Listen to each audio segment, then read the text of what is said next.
Tenang itu adalah menurutku kata sifat. Kalau kata sifat berarti itu adalah sebuah reaksi terhadap satu kejadian. Iya. Seseorang dikatakan tenang ketika ada sesuatu hal yang harusnya membuat dia ngamuk, tapi dia tetap tenang. Nah, berarti kalau misalnya dia dikatakan, contoh ya, aku tuh orang yang tenang. Emang lu masalahnya apa? Gak ada. Aku tuh orangnya yang sabar. Lu punya duit, lu punya rumah, lu punya kuasa, segala macam. Lu masalahnya di mana sih? Maka respon terhadap masalah itu adalah tenang, bijak dan segala macam. Nah, berarti kalau dia tidak ada masalah, gimana kita bisa katakan dia tenang? Iya, betul tadi. Penjara adalah tempat istirahatku. Ajib. Ya kan? Ketika aku dibunuh itu adalah pertemuan dengan Tuhanku.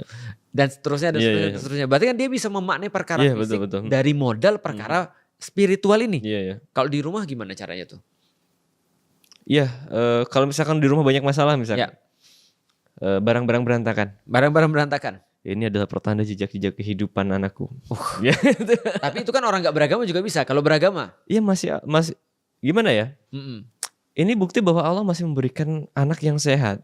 Iya kan? Kalau anakku sakit kan dia gak bisa main. Iya, gak bisa main. Gak bisa berantakan. Iya. Berarti dikaitkan, dikoneksikan dengan keimanan. Keimanan. Oke, berarti semuanya akan jadi lebih mudah untuk tenang dan lebih mudah untuk nyaman. Lebih ringan sih tadi. Lebih ringan. Itu. Dan bukannya lebih ringan sih menurutku. Tapi kita punya core value yang lebih kuat. Betul. Kalau artinya kita memang betul, ketika kita bicara tentang tenang, ada core value sudah kita bahas sebelumnya. Tapi begitu core value ini dipadetin dengan agama atau dipadetin dengan keyakinan, aku berpikir itu menjadi satu tiang yang nggak goyah di dalam hidup. Yes, betul. Dan satu bahasan yang ingin yang nggak pernah hampir nggak disinggung tuh gini tadi, soal ketenangan. Soal ketenangan, kekuatan. Jangan sampai aku tuh pengen menegesin bahwa ketenangan itu bukan berarti kita nggak punya masalah. Oke, benar. Iya kan? Karena hari ini orang-orang tuh berasosiasi bahwa tenang itu kita tenang. Harus tidak ada masalah. Harus tidak ada masalah, gitu kan? Gimana Ustaz mengawal itu? Menarik. Tenang itu adalah menurutku kata sifat. Yes. Kalau kata sifat berarti itu adalah sebuah reaksi terhadap satu kejadian. Iya. Contoh, ketika ada masalah, Aap tetap tenang. Iya. Begitu kan ya. Tapi Aap tetap tenang. Apa nih masalahnya nih? Benar. Iya. Ya kan. Contoh ya. Aap adalah orang yang cepat marah. Iya. Marahnya tuh kapan? Dia ditanya dikit aja ngamuk. Ya berarti ketika ditanya dia ngamuk. Iya. Berarti kan reaksi atau respons daripada satu peristiwa. Yes, betul. Maka tenang itu adalah respons terhadap satu peristiwa.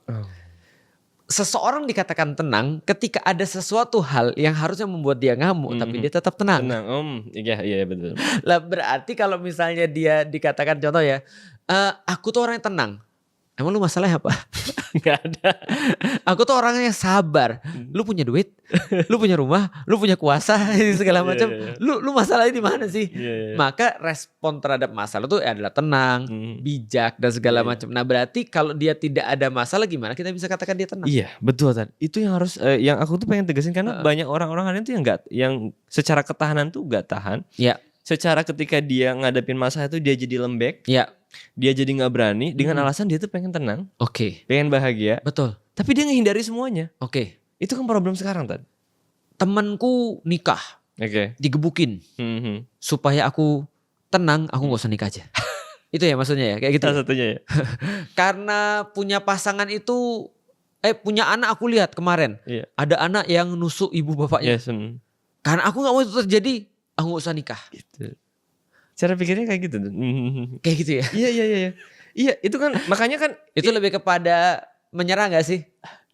Iya, tapi kan banyak orang yang berlindung di balik kata tenang. Gue tuh pengen tenang dalam hidup.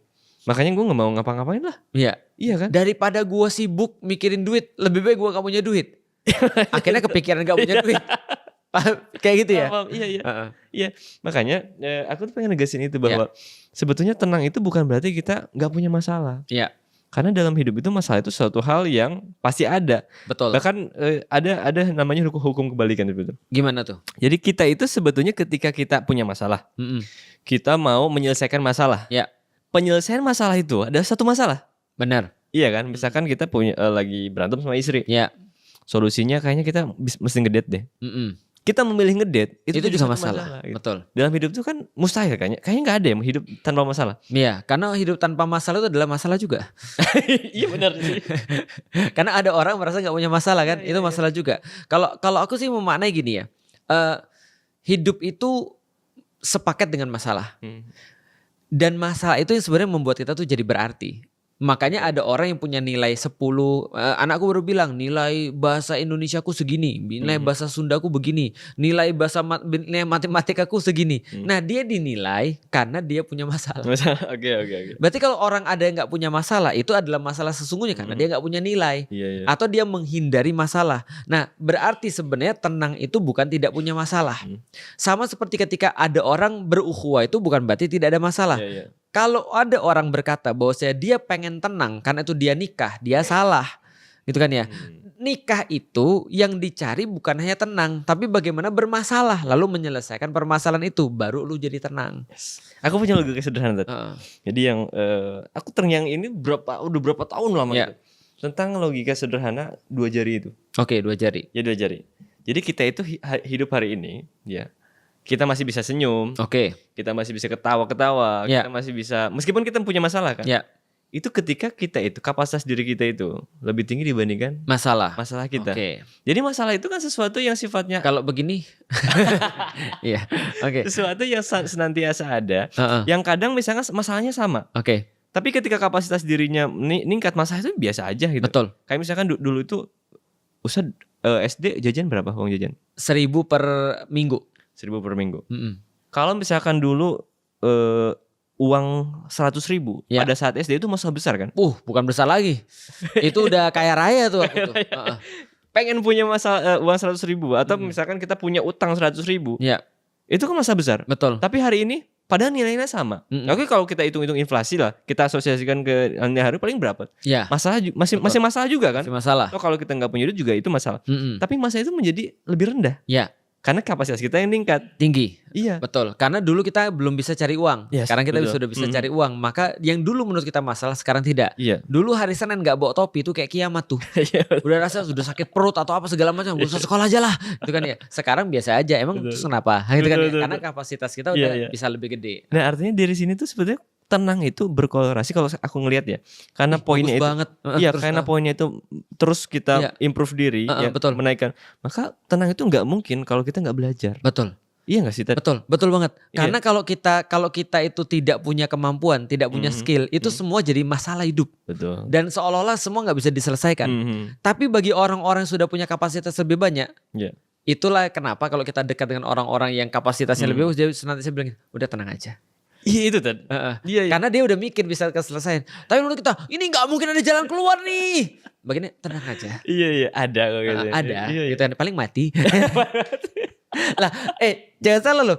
Perlu skill untuk mengatakan paling mati. Iya betul. Kan itu kan sudah at different level kan. Iya. Kalau ada orang meyakini akhirat, dia nggak melihat mati itu jadi ujung.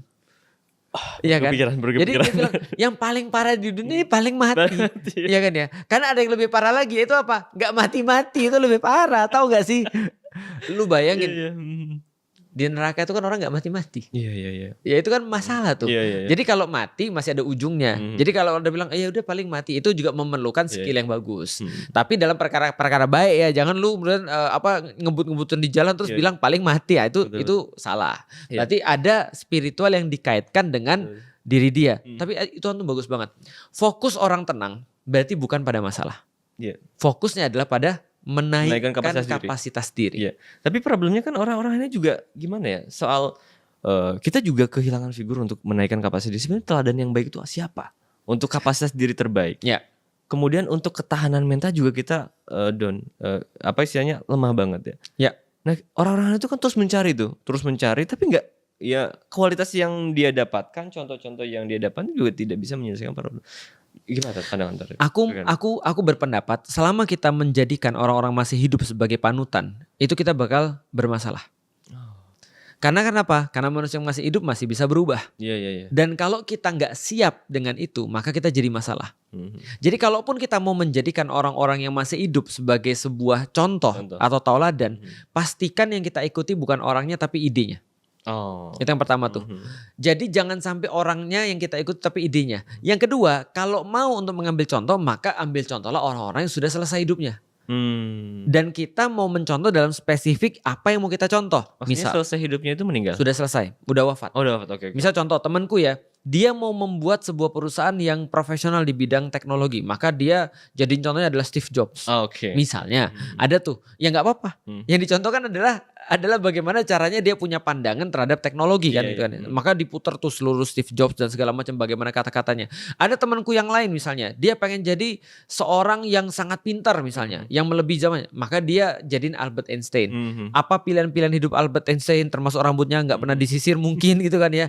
Lalu dia bisa ikuti dan segala macam. Tapi kalau kita mau dapat akses terhadap kebahagiaan atau ketenangan tidak terbatas, ya maka ini harus benar-benar orang-orang yang tidak hanya dalam bidang ekonomi, tidak hanya dalam bidang ilmu, tidak hanya dalam bidang teknologi dan segala macam, tapi orang yang lengkap. Nah, bagiku yang senantiasa aku relate-kan ketika aku lagi punya masalah adalah kalau Rasulullah dalam keadaan seperti ini, beliau respon kayak gimana sih?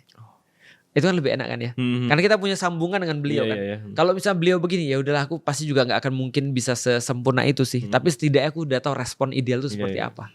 Nah itu. Keren Rasul ya. Rasul. Ya karena kita mau siapa lagi? Ya uswah hasanah ya. Ya uswatun hasanah kan beliau kan. Berarti kan kalau kita pengen mengakses kebahagiaan dan ketenangan, ya kita senantiasa relate dengan beliau. Setidaknya kita sudah bertanya, kalau Rasul dihina responnya gimana? Kalau Rasul misalnya nggak punya uang, responnya seperti apa? Kalau Rasul misalnya lagi nggak punya makanan, responnya seperti apa? Rasul lagi kecewa sama istri. Bagi orang yang sudah bersuami istri, pasti seorang suami akan kecewa sama istrinya. Satu titik atau di titik yang lain. Tapi bagaimana meresponnya itu yang paling penting. Dan terus bagaimana Rasulullah kemudian melihat perjuangan ini dan seterusnya. Nah itu bisa kita lihat. Wow, oke, Rasulullah ya. Rasulullah. Kalau seandainya dia mau cari yang paket lengkap. Ya, artinya kan bisa disimpulkan bahwa ketenangan itu identik dengan bagaimana kita terus improvement. Dan kita dalam improvement itu harus mencari satu role model. Betul. Yang mana role model itu ya harus orang yang memang lengkap, paket lengkap gitu ya. Ya, jangan sampai antum role modelnya yang salah. Contoh ya, mohon maaf nih, aku baca buku-bukunya Dale Carnegie. How to Win Friends and Influence People dan segala macam. Ada banyak lah buku-buku yang kita baca. Tapi kita tahu bahwa dia bukan contoh yang tepat untuk kehidupan. Berarti yang aku cari di situ apa? Motivasi. Bukan bagaimana caranya menjalani hidup. Artinya menurutku ya kalau kita bahas tentang nyaman, tenang dan bahagia, Dale Carnegie mungkin sampai pada level tenang. Tapi dia belum sampai pada level bahagia walau bisop ya. Mungkin ya yang kita bisa lihat. Nah, artinya kalau teman-teman sekalian membaca buku Tenang di Rumah yang ada di sini, followers antum baca buku Tenang di Rumah, mereka harus tahu bahwasanya yang dibahas di buku itu adalah bagaimana value emosional internal kita memaknai sesuatu sampai dia itu merasa tenang. Tapi tidak cukup sampai di situ. Kalau lu mau level up, berarti lu harus mengakses satu lagi yang lebih tinggi, yaitu adalah spiritual. Jadi keimanan, akidah. Artinya ketika semua ada dalam kendali kita, ketika semua kita bisa kendalikan, kita bisa menyelesaikan masalah, kapasitas diri kita naik. Ya pertanyaan yang terakhir kan itu tadi. Ketika kita udah mendapatkan ketenangan, buat apa sih ketenangan itu? Untuk apa? Untuk apa? Bagiku adalah untuk mengakses level yang lebih tinggi. Yaitu adalah spiritualitas. Karena spiritualitas itu akan membuat semuanya jadi sempurna. Nah itu yang ditunjukkan setidaknya oleh orang-orang besar yang kita kenal sebagai kemudian para sahabat misalnya, atau misalnya panglima-panglima Islam ataupun Rasulullah sendiri.